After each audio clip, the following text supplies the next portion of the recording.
Hello and welcome back to my record room in sunny California for the second part of this review of the latest batch of original source vinyl reissues from Deutsche Grammophon. And if you haven't watched it already, do go back and watch the first video. There's a lot of technical information which I'm sure you'll find very interesting. And the more eagle-eyed of you will have noticed that the record up here has changed since the last video. And this is what I will be doing a quick unboxing, a bonus at the end of this video. This is the new release, again remastered directly from the original master tapes, this time digital, of Giulini's classic Vienna Philharmonic recordings for Deutsche Grammophon of Bruckner's 7th, 8th and 9th symphonies. I am so excited to hear these. I think these are superb recordings, superb performances, even though they're digital, and I'm sure they will have been rejuvenated somewhat by Rainer Mayer and Sidney Meyer. And I'm going to give you a quick unboxing. Not much to see, but you'll get to see me open it and see the records inside. That'll be fun at the end. But first, to the next two in the original source series, and these are both real humdingers. One I was expecting to sound great and be great, and the other I didn't know at all, and maybe my favorite of this whole batch in certain ways. Anyway, we'll start with the known quantity, which is Karl Bohm's classic 70s recording of Beethoven's Pastoral Symphony with the Vienna Philharmonic Orchestra. Now, Karl Bohm was an absolutely typical German Kapellmeister kind of conductor of his period. He was steeped in the German tradition. He is superb in Beethoven, Mozart, Schubert, Brahms, all those people. He was also actually in some ways an even finer opera conductor. I mean, he actually knew Richard Strauss. His recordings of the Strauss operas are central in the catalogue. Now, Karajan had become sort of the star of Deutsche Grammophon, and his set of the Beethoven symphonies that came out in '63 was a benchmark. It remains a benchmark. Of course, he went on to re-record the symphonies two more times, once in the '70s, one in the '80s, I think with less overall fine results. But Karajan's set was sort of central in the catalogue forever, still is. So when it came time for Bohm to record the complete cycle with the Vienna Philharmonic, it maybe got slightly less attention. Now, I have that cycle on LP, and I've always liked it, but of course it was compromised sonically for all the reasons I go into in my first video covering these reissues. So when a few years ago Emil Berliner Studios started its revamping, reimagining, rejuvenation of the Deutsche Grammophon catalog, which started with a series of single SACD layer releases coming out in Japan, harder to get here, more expensive. I was all in, and I immediately picked up this set of the complete symphonies done by Karl Bohm, remixed from the original master tapes by Emil Berliner in high definition SACD sound. What a revelation. This is a fantastic cycle, but the absolute gem in the cycle is this, the Pastoral. This has been universally acknowledged as one of the great, if not the greatest, pastoral symphonies on record ever since it came out. Now, the Pastoral Symphony, which was Beethoven's ode to nature, it actually has descriptive passages he puts in the score, you know, going for a walk in the country, peasants celebrating a thunderstorm, etc., etc. It's very much his tribute to nature, to the spiritual in nature, man's relationship to nature. But it's a really difficult piece to bring off. I've actually played it. I played it in the orchestra at school. And like all Beethoven, but particularly this work, it was really tricky. And I've heard enough recordings, and I've even heard a few live performances, and it's hard to pull off. It's so well known. It's such an old chestnut in the classical catalogue that to make it fresh and inspiring in the way it needs to be, That's really hard to pull off. One of the things the conductors do is to put their own stamp of it. They muck around with the tempos, you know, they go too fast, they go too slow, they move around in the tempo of the movements, you know, within the movements, and it's just fussy and it doesn't work.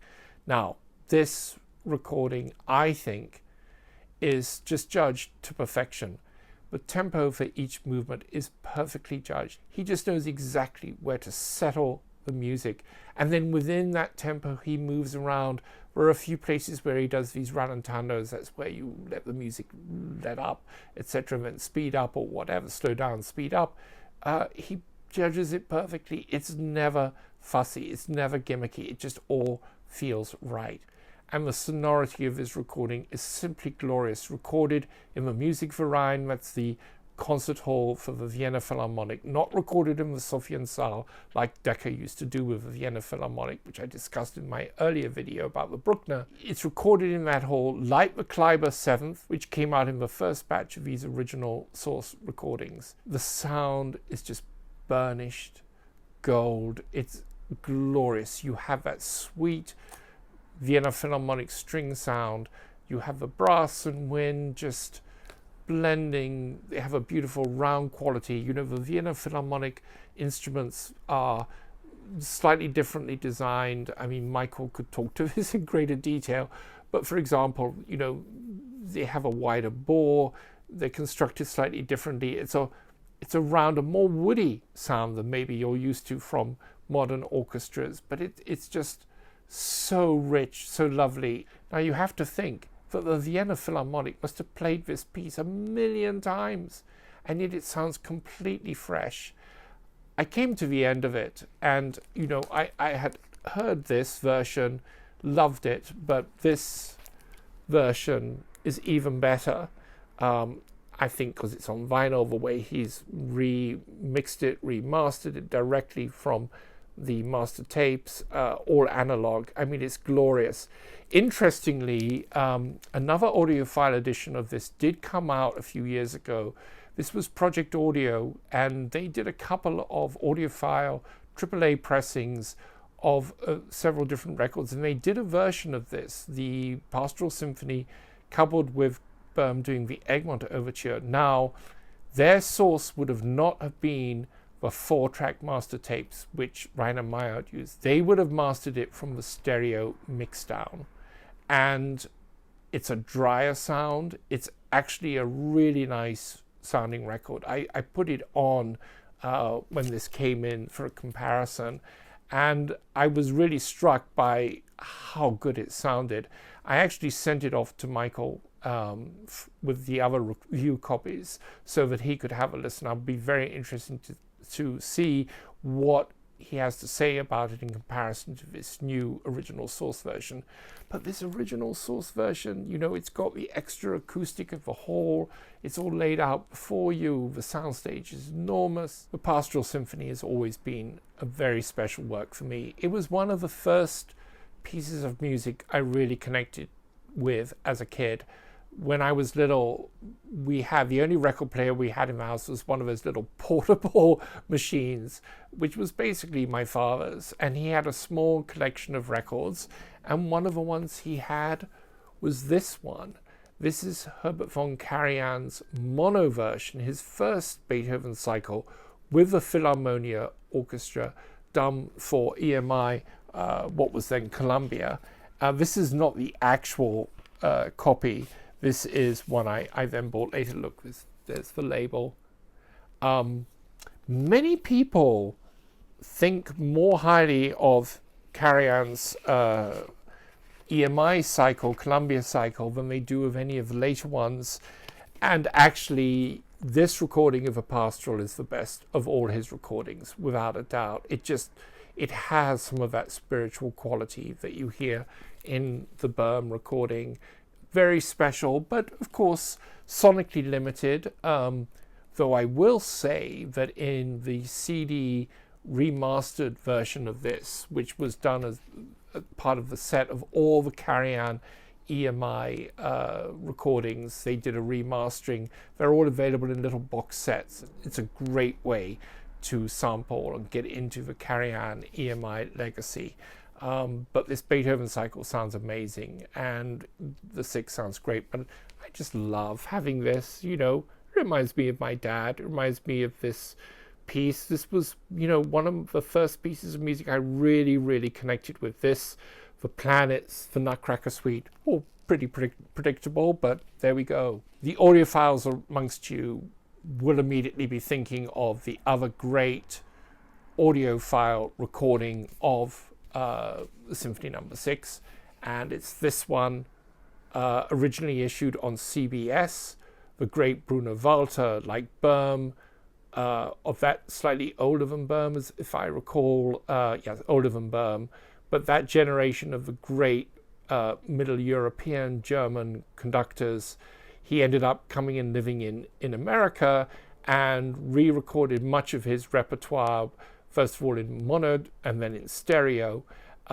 This one is one of his great recordings, and this reissue, look at this, isn't this beautiful?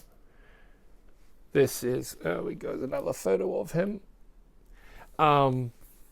This reissue done by Analog Productions, Acoustic Sounds, it's glorious. I mean, I love the Bruno Walter Beethoven recordings.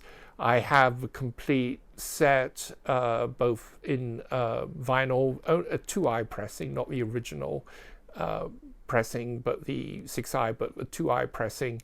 It comes in this really cool box, but the remastered versions of these in the big Sony CD box of all the Bruno Walter Columbia recordings, that's the one that sounds the best. Other than a few select vinyl versions that have been done, there's this, and then Speaker's Corner and Classic Records did a couple of the other symphonies. But this is a wonderful performance, a wonderful recording, but I do think it's pipped at the post by the Karl Bohm now. That Bohm, it's magical. I put it on, I was transported. It was akin to a spiritual experience, which is what the Pastoral should be. It kind of makes all the more recent period instrument performances, and you sort of go, well, you know, they're sonically kind of interesting with the old instruments, but really, when you can have Bohm and the Vienna Phil, beautiful engineered sound. Yeah, it's a fantastic record, and yeah, this is a real keeper. It's a no-brainer. Just get it while it's still available. And finally, the release from this series of original source, which in many ways I was the least excited about, but having listened to it last night, I just was thrilled. It's lovely. It's gorgeous. And this is the Brahms First Symphony with Claudio Abbado conducting again the Vienna Philharmonic, recorded in the Musikverein, and what can I say? This is just lovely. Now, Abbado has always been a great Brahms conductor. His latest cycle of all the symphonies plus certain other overtures and a few other pieces on Deutsche Grammophon, recorded digitally with the Berlin Philharmonic. It's a benchmark version, and they're great performances. This is from much earlier in his career and with a different orchestra, and this is just lovely. Now, I have to say that the First Symphony has never been my favorite amongst the four. I've always been far more inclined to listen to the second, the third, the fourth. In particular, the third and the fourth, though the second I like more and more with each passing year.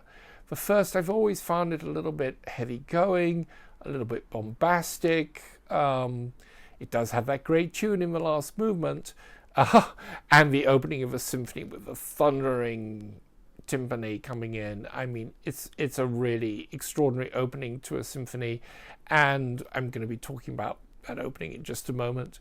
It's simply never been my favorite, but this recording, it really won me over. Why do I like it so much? I think Abbado brings to it, for want of a better way of saying it, a slightly Italianate manner. He lightens it. And there are places where I kept thinking, well, this is just très génial. to quote the French, it's just genial. It's pleasant. It's not heavy. It's not portentous.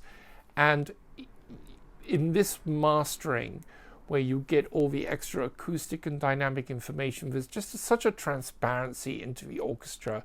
You're hearing so much of the detail. It's not, as can happen with Brahms, it's not sort of clogged and fogged by everything just sort of piling in and sort of obfuscating all the lines and the different orchestral textures. This just has a lovely Italianate quality, Italian plus German. It's absolutely lovely. Now the very opening, which is those thundering drums and the orchestra, pom, pom, pom, a big tune starts, and it's definitely Brahms announcing, it's my first symphony. I've struggled to write this for years. I'm gonna really make an impression. It's that kind of statement. I will say that this recording, it doesn't quite grip you by the throat like some other recordings, but nevertheless, it didn't spoil the performance for me. I, in some ways, found this to be the most attractive sonically of all of these. There was just something so lyrical and mellow and golden about the whole thing. I think this is an absolute winner. And I have to say that it has probably supplanted my hitherto favorite in this, which is from this marvelous set. If you don't have this on vinyl, you need to get this. It's not so well known. It's Eugen Joachim, remember him from the Bruckner, doing all 4 symphonies with the London Philharmonic. Is it London Philharmonic? Yes, the London Philharmonic, my favorite English orchestra. It has a richer sound than the LSO. Beautiful 70s engineering by EMI. And the first symphony here is really sensational. And I'm going to have to listen to this again. It's different from the Abbado. It's definitely more Germanic, more traditional in certain ways. But, you know, if you don't have this, you've got to get this. The other great Brahms I have on vinyl, I have to say, is Karajan. The first 2 cycles he did for Deutsche Grammophon, both with the Berlin Phil. There's the earlier cycle, which I don't have right with me now, which I have on large tulip pressing. It's great. But this is, I think, a really fine cycle too. This is done later in the 70s, and the opening of that first symphony is, whoa, it's in your face. I mean, the Joachim is strong too, but this one is really, it just goes, it grips you, typical Karajan. And actually, this regular vinyl pressing sounds really, really good. That's the odd thing about Deutsche Grammophon. I do have odd pressings around from the 70s which sound really good. Much better than normal. For example, the Karajan Mahler 6. It sounds really good. God, that's a record I would love to have them redo in the original Source series. I will have to drop a note to Rainer Meyer to that effect. But this is great. This is great. But this new Abbado, this is absolutely wonderful. What a surprise. I was listening to this later last night, and I was just in heaven. And when we got into the last movement, and that big tune comes in, dee da da da da da, forgive my singing, it was just lovely. An interesting footnote to this. In the last video, I talked about the Bruckner Symphonies issued by Berlin Philharmonic on its own label, a must-buy for anyone who's into Bruckner. And they also did a wonderful set of all of Furtwängler's radio broadcasts with the Berlin Philharmonic during World War II. And one of the most extraordinary of those recordings is of the last movement of the Brahms First Symphony. And it was the last concert conducted by Furtwängler before the end of the war, before he fled to Switzerland. And you can hear in the background as they play that last movement, you can hear the guns of the Allies pounding Berlin, and the performance itself is sort of, it's white hot, and it's almost like an elegy, a lament, but a fiery elegy and lament for Germany. It's an extraordinary piece of recording. I'm going to be writing an article about those recordings for Tracking Angle coming up pretty soon. Stay tuned for that. But anyway, yeah, this record was just such a surprise. I wasn't expecting it. I didn't know the performance, the record at all. And in many ways, this may be my favorite of this batch. Well, the Bohm Pastoral is really wonderful too. So you just have to get them all. These are wonderful records. I mean, we should just be so grateful to Deutsche Grammophon, but in particular to Rainer Mayer and Sidney Meyer, who, Rainer in particular, I mean, he's just pushed and pushed and pushed to start doing a quality vinyl reissue series. He was inspired by the success of the Tone Poets, and he pestered Deutsche Grammophon. And fortunately, there is someone there, Johannes Klein, who has been supportive, who's helped put this all together. And it's just one treat after another. I mean, I cannot wait for the Carry-On to come out. Remastered, remixed directly from the 8-track original master tapes. I mean, come on. No one's ever done anything like that before. Cannot wait to hear this. And speaking of Bruckner, time to unbox this set. I'm very close to the camera, but get the general idea. Look at this thing. It's absolutely beautiful. Weighs a ton. Here we go. Look at this. This came in some time ago, but I've been waiting. I haven't obviously unpacked it, haven't listened to it yet. These are mastered from digital sources. These were recorded digitally, but very, very well with the Vienna Philharmonic. And I'm now going to just cut open the shrink wrap. There we go. And see what we have here. God, they package these beautifully. Although I must say, I agree with others. Wish there was a bit more extra documentation with the original source series. So here we come. Here come the records.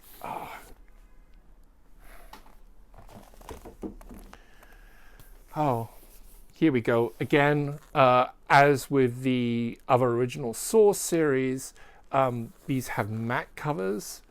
There we go with Symphony number 9, Symphony number 8,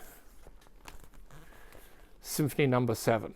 Now, the story behind these is that 7 and 8 have been out on vinyl before, as well as compact disc. Symphony 9 never came out on a vinyl.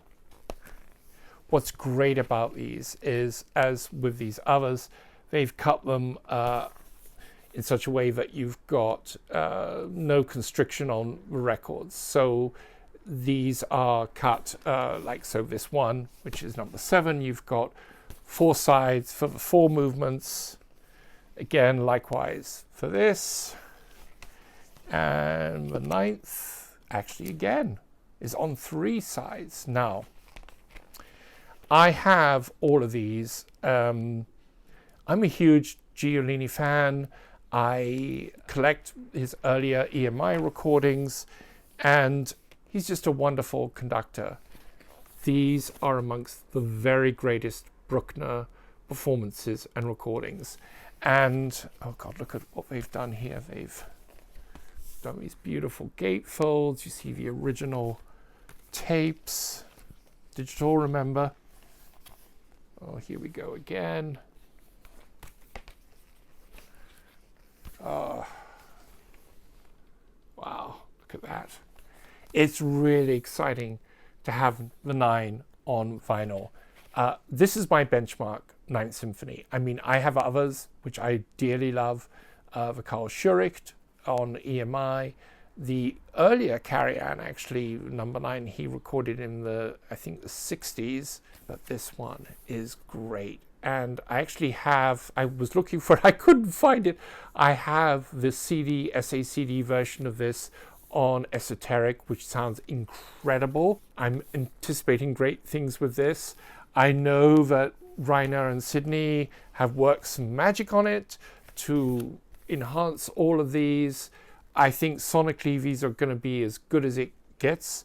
They were recorded in the sort of mid-80s, all in the Musikverein.